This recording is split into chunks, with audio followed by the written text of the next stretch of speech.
Hello, welcome to my channel. I'm painting hydrangeas again. You can never have too many, you know. And I wanted to concentrate on shadow and highlight in this one.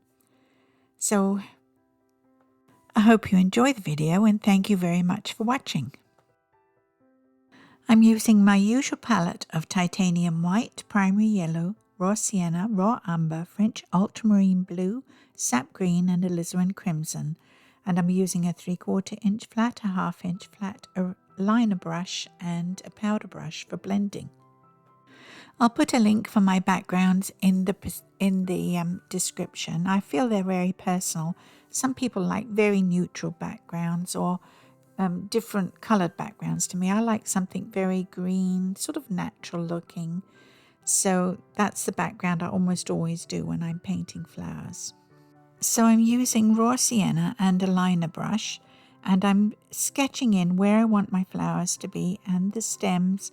I think I did not sketch in the leaves, but I sometimes do that as well. It's really up to you how much of a sketch you need to work with. I just like this basic placement sketch.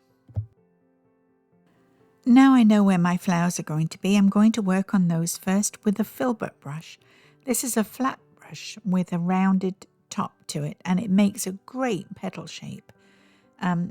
You don't have to do anything. The brush does all the work for you. Hydrangeas are made up of 4-petaled florets, and I don't bother with that for the first layer. I'm just getting a foundation layer in, and I just want petal shapes, and I just splash them all over. I'm not very careful about it. I just want colour on the canvas, basically. And I start off with a mid-tone. I'm going to add highlight and shadow to this as I go on. And I usually do the shadow first and leave the shadow and leave the highlight until last. For once I've changed things up and I've decided that the light is coming from the left side of the painting as you look straight at it. And so that's where all my highlight and lightest shades will be. And I've decided to make this particular one almost white. I think it will look lovely. And the other two darker, the one on the lower right hand side, the darkest of the three. And I'm using French ultramarine blue and titanium white, very simple mixture, and just 3 shades of it. And that's all I'll use as I go along. I'm just patting this colour on, and I ran out of a little mixture and I remixed some more, and so this darker colour is not intentional. It's not my shadow colour. It's just mixed to a different shade, and you don't have to worry about these things when you're painting in acrylics as I am.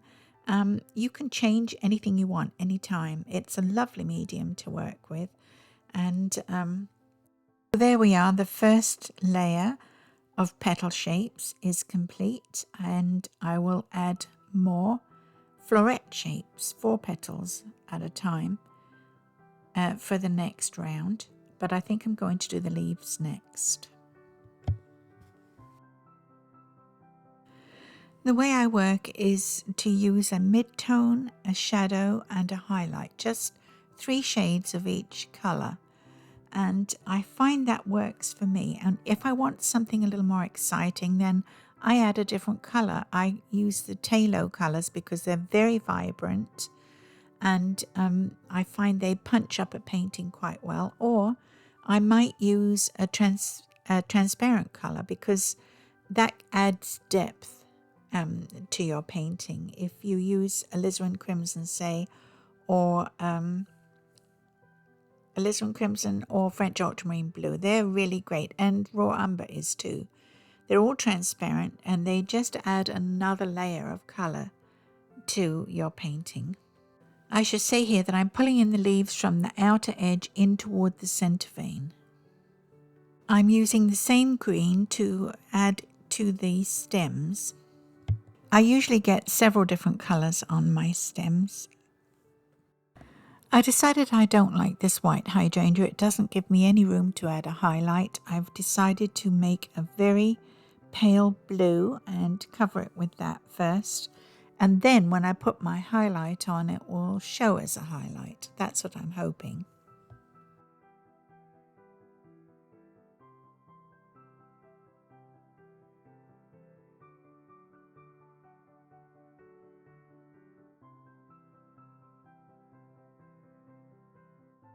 For this layer, I'm painting little florets, and that's not always all 4 petals.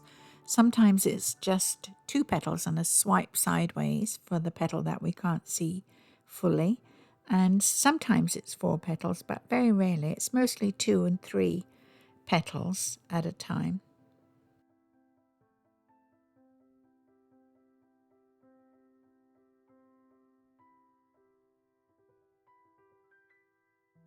I mixed up a colour that was slightly too light for this lower right-hand side one. And I'm not quite sure where I'm going with it at this point. I know it turns out fine in the end, but I think I just changed the colour. And I think it's a nicer colour too.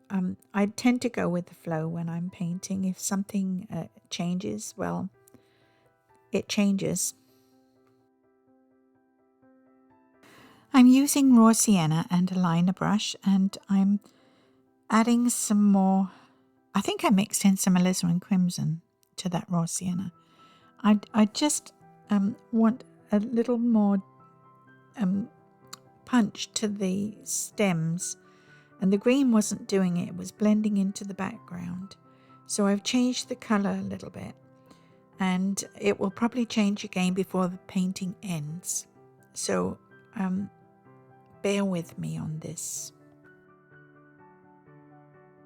Liner brushes, also called riggers, come in different thicknesses, and this one is a little too thick, I think, for this job, but I'm going with it anyway because I'm not sure where the other I've got a couple of them. I'm not sure where the other brushes are at the moment, so I think it looks okay though.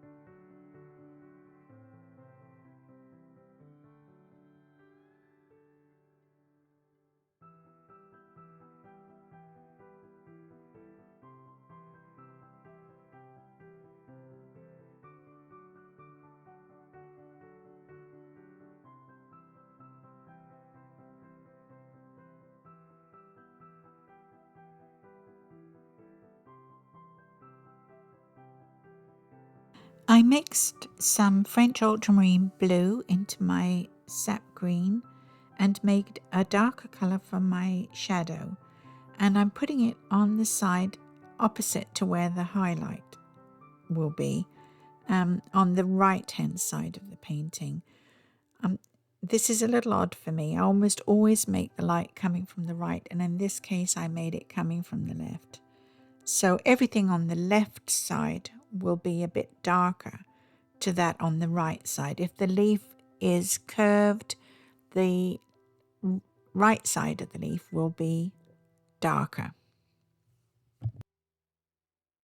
Now I've mixed in some primary yellow and some titanium white into the pool of green that I had on my palette, and I'm putting a highlight on the leaf on the left hand side of the leaf where it would catch the light. It's so strange to me to do it this way around. I can't imagine what I was thinking. I decided it wasn't quite light enough, and I mixed in some white, and I added that over the top. You can do this with acrylics. You can do almost anything you want to do with acrylics. It's a wonderful thing to paint with.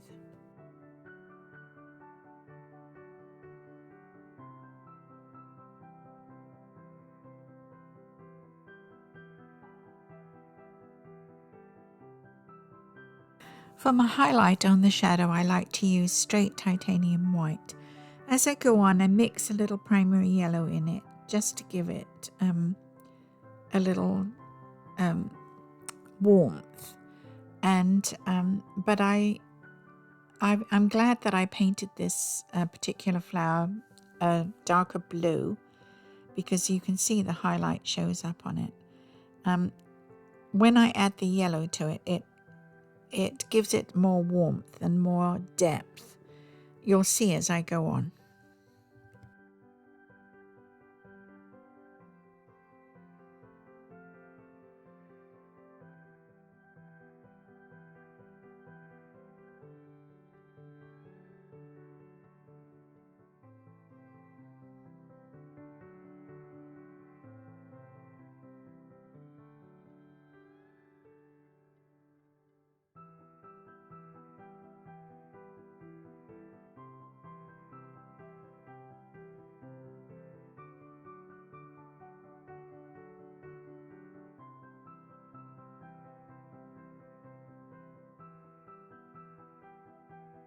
One thing I do as I go on a bit is drop some of the color from the lighter side into the darker side, just the odd petal here and there, just to sort of blend it and give it a more rounded look. Otherwise it looks like it's been partitioned in two, and that's not a good look.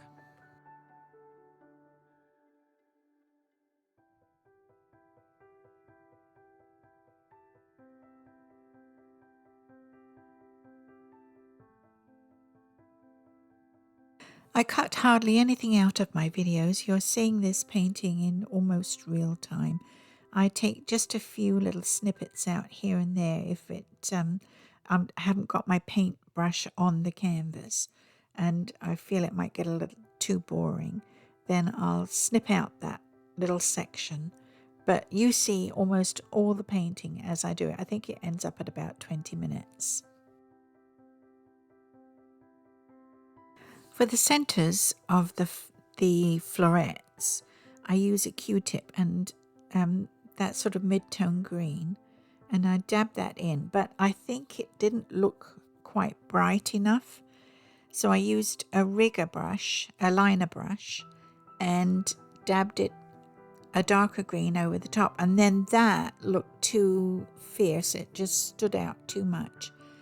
So I ended up using my liner brush with just a damp liner brush, no water in it.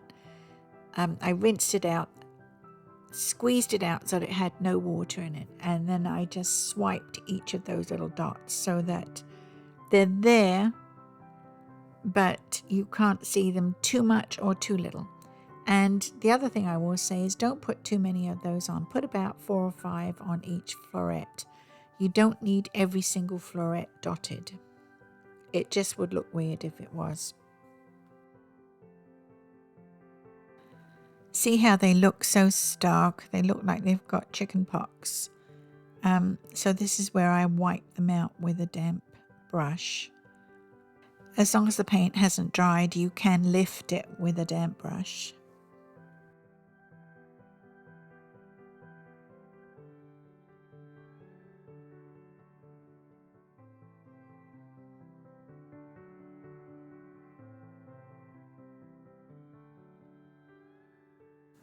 That looks a bit better, doesn't it? They don't stand out quite so starkly.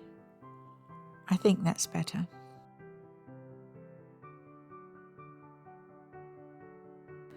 This is where I put shadow and highlight on my stems. And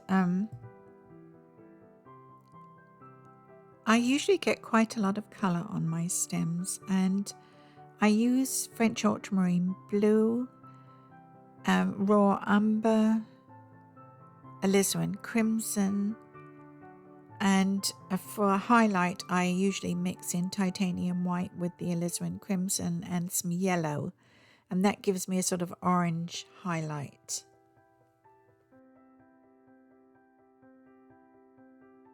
I thought this was too bright too, and so I swiped over it again with some green, but I didn't have my camera on for that part.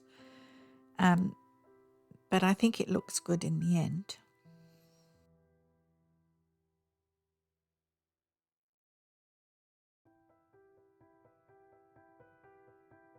So there you are, another painting of hydrangeas, which I love to paint. They're so easy to do. I think they make a great beginner painting. Almost anyone can catch on fairly quickly. And I hope you enjoyed the video. If you did, please help the algorithm find me by giving me a like and subscribe. It's always a pleasure to have new subscribers. It gives me great joy. And I'll see you next time. And thank you very much for watching.